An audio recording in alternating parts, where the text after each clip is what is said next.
Picture this. You walk into a tournament with 28 players on the entry list. Two former champions are already in the draw.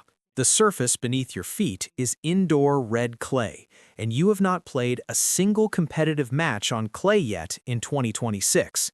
And somewhere back home, 115 million people are watching every move you make, expecting you to give everything you have got on every single point. That is the exact situation Eala is stepping into in just 5 days at the Upper Austria Ladies Linz Open. If you've been following her journey and you want to be there for every chapter of what is shaping up to be a genuinely historic season, subscribe now and stay inside this community. We cover every match, every training update, and every development in Eala's story as it happens. You do not want to find out about these moments secondhand.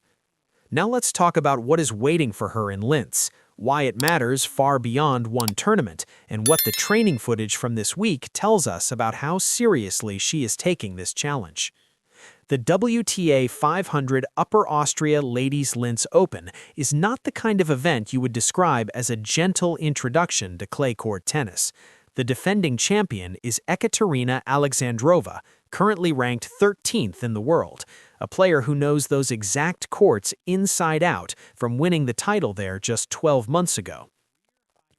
Yelena Ostapenko, ranked 23rd and a former Linz champion herself from 2017, is also in the field.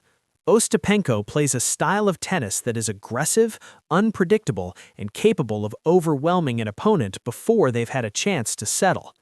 Add to that a full 28-player draw packed with experienced clay court operators, and you have one of the most demanding WTA 500 fields of the entire spring clay season. Emma Raducanu had been listed among the seeds, and her presence in the draw had generated a lot of excitement about a potential matchup with Alex. That storyline disappeared when Raducanu confirmed she was withdrawing due to ongoing recovery from a viral illness. But her absence does not make this field easier. It simply removes one headline while leaving everything else exactly as difficult as it was. The two former champions are still there. The clay court specialists are still there, and Eala, projected as the 7th seed, despite sitting at a ranking of 45 in the world, is still walking into a draw where any route to the quarterfinals likely goes through someone with years of experience on this surface. What makes this moment particularly fascinating is the timeline of her preparation. Alex's Miami run ended with a heavy loss to Karolina Muchova, a 6-0, 6-2 defeat in the 4th round that dropped her 16 ranking spots and represented the toughest result of her entire hardcourt season. She had gone into that match on the back of 3 straight wins, including a gutsy 3-set comeback, and then Muchova dismantled her completely. It was a stark reminder that the gap between beating top 20 players on a good day and consistently competing at the highest level is still very real. Most players take time to process a result like that. Alex's response was to be back at the Rafa Nadal Academy in Mallorca within days, drilling on indoor red clay. The training footage that surfaced this week shows her in long, physical, deliberate rallies, exactly the kind of grinding baseline work that clay court tennis demands. This was not casual hitting to stay sharp. This was targeted, specific preparation for the exact surface and conditions she is about to face in Austria. The Nadal Academy is one of the most respected clay court training environments in the world. The fact that she went there specifically to prepare for this surface transition, and that she compressed what would normally be weeks of adjustment into a matter of days, tells you everything about the mindset she is carrying into Linz. The timeline is worth laying out clearly. Monday, after Miami, she was recovering. By Wednesday, she was doing full clay sessions in Mallorca. By Sunday, the draw ceremony in Linz was happening. That is an incredibly tight turnaround for a surface change that most players would consider a major shift in how they need to play. Hard court tennis and clay court tennis are genuinely different disciplines in many ways. The ball bounces higher and slower on clay. Points tend to be longer. Sliding and court movement become central skills. Patterns that work consistently on hard courts do not always transfer cleanly. Alex has never played a competitive match on clay in 2026, and yet here she is, preparing with this level of focus and urgency, as if she has already decided that this surface is not going to be a barrier for her, but an opportunity. Her response after the Mukova loss captured something important about who she is at this stage of her career. She did not make excuses, and she did not go quiet. She said she makes it a point to always be grateful for what she has. That is a simple statement, but it carries real weight when you consider the circumstances.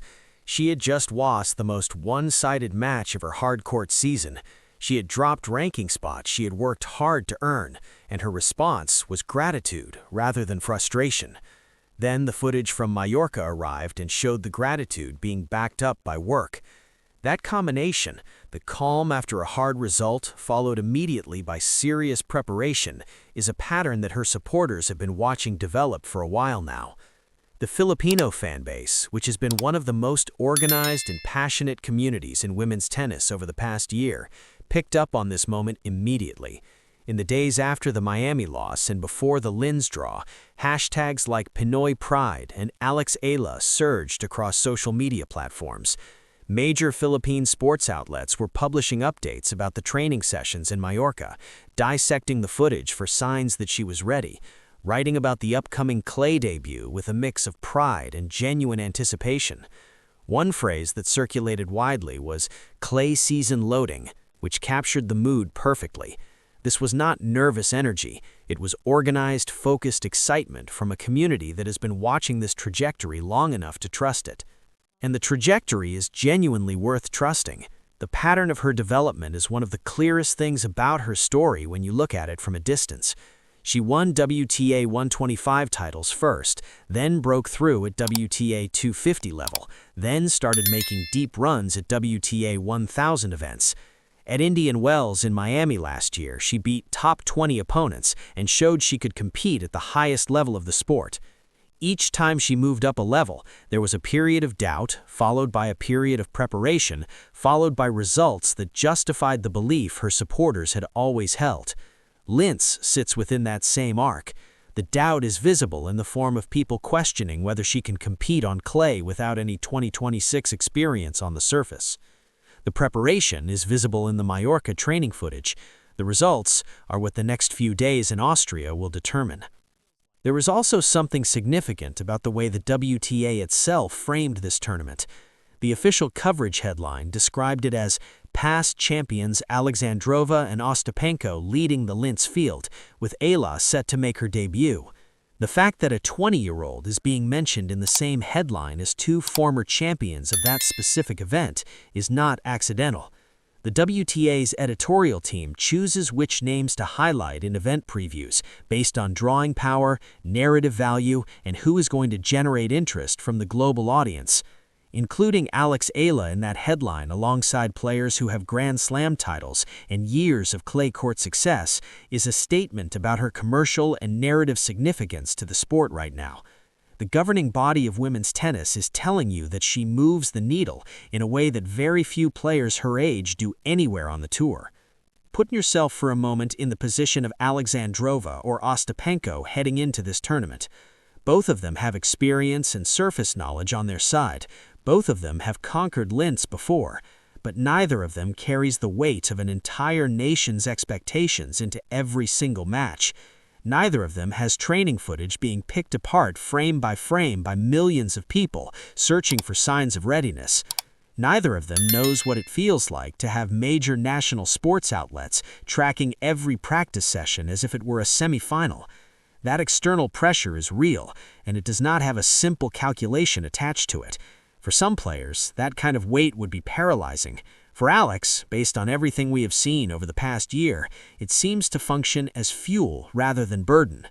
The Miami walkway footage showed a player who absorbs crowd energy and gives it back rather than being overwhelmed by it.